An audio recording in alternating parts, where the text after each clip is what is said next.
నమస్తే సార్. నమస్తే. ఇప్పుడు మున్సిపల్ ఎలక్షన్స్లో సార్ కాంగ్రెస్ గెలిస్తే ఎలా అభివృద్ధి చేయాలనుకుంటున్నారు?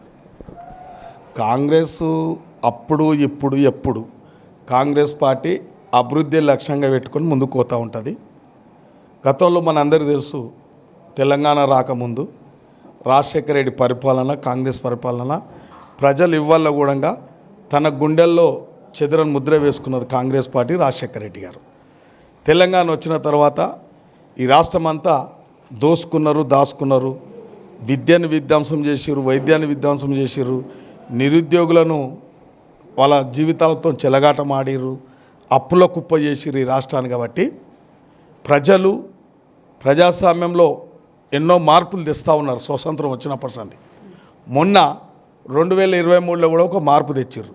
ఒక రైతు బిడ్డ, ఒక రైతు కుటుంబంలో పుట్టిన బిడ్డ రాజకీయాలన్నీ గ్రామస్థాయి నుంచి తెలిసిన వ్యక్తి రాష్ట్ర ముఖ్యమంత్రి చేశారు. రాష్ట్ర ముఖ్యమంత్రి చేసిన తర్వాత ఈ రాష్ట్రంలో విద్య, వైద్యం, ఉద్యోగాల నియామకాలు బ్రహ్మాండంగా జరుగుతూ ఉన్నాయి. కాబట్టి ఇవాళ మున్సిపాలిటీలలో టీఎఫ్ఐడిసి నిధులన్నీ కేటాయించి, యూడిఐఎఫ్ నిధులు కేటాయించి, టీడీఎస్ ద్వారా డబ్బులు కేటాయించి దాదాపు మా నియోజకవర్గంలో మా మున్సిపాలిటీ కేవలము రెండు మున్సిపాలిటీ ఉన్నాయి, కొత్తూరు, షాద్నగర్. ఈ షాద్నగర్లోనే నేను వచ్చిన తర్వాత దాదాపు 120 కోట్ల పనులు జరిగినాయి. మీరు కావాల్సిన క్షేత్రస్థాయిలో వచ్చి చూడండి. డ్రైనేజు, సీసీ రోడ్లు, పార్కులు, వాటరు, కరెంటు చేయడం జరిగింది. అంటే ప్రజలకు అవసరం ఉన్న పనులు కాంగ్రెస్ పార్టీ చేస్తుంది. కాబట్టి ఇలా భవిష్యత్తులో కూడా ఈ మున్సిపాలిటీ, షాద్నగర్ మున్సిపాలిటీని ఒక నమ్మకం వచ్చింది ప్రజలకు.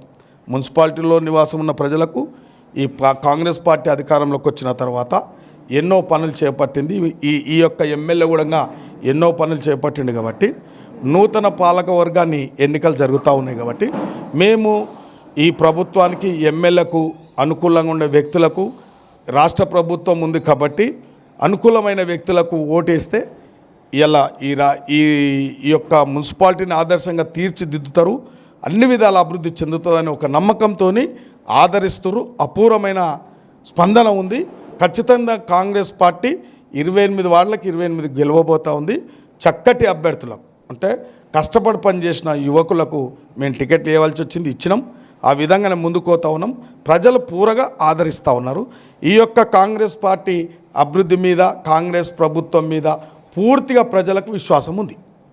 ప్రస్తుతం ఎలాంటి ప్రాజెక్టులు చేస్తున్నారు సార్ ప్రజలకు సౌకర్యంగా ఉండాలి అంటే వాళ్ళకి కావాల్సింది నీళ్లు, వాళ్ళకి కావాల్సింది రహదారులు, మంచి డ్రైనేజు, లైటింగు, పార్కుల డెవలప్మెంట్ దాదాపు 50% జరుగుతూ ఉంది. ఇంకా 50% జరిగేది ఉంది. ఎలాంటి హామీలు ఇవ్వాలనుకుంటున్నారు మనకి గెలిస్తే? అంటే వాళ్ళ అవసరాలు బట్టి ఒక రకరకాలు, ఒక్కొక్క వార్డులో ఒక్కొక్క సమస్య ఉంటుంది. అవన్నీ దాదాపు 70% తీర్చినాం ఈ 2 ఏళ్ళల్లో. ఇంకా 30% ఉంటుంది, తప్పకుండా తీరుస్తాం. వాస్తవానికి ప్రజలకు ప్రధాన సమస్య ఏంటంటే ఇలా చిన్న పిల్లలు కానీ, ఓల్డ్ ఏజ్ వాళ్ళు కానీ కొన్ని పార్కులలో వాళ్ళకు కొద్దిగా సౌకర్యాలు ఏర్పాటు చేయాలని పార్కులలో అంటున్నారు. కాబట్టి భవిష్యత్తులో తప్పకుండా తీసుకుంటాం. కొందరు ఈ ప్రాంతంలో ఇంకా కొంచెం మంచిగా వాటర్ కూడా ఇవ్వాలని కూడా అడుగుతూ ఉన్నారు. ఆర్ఓబి ఒకటి పెండింగ్ ఉంది, అది కూడా చేయబోతూ ఉన్నాం.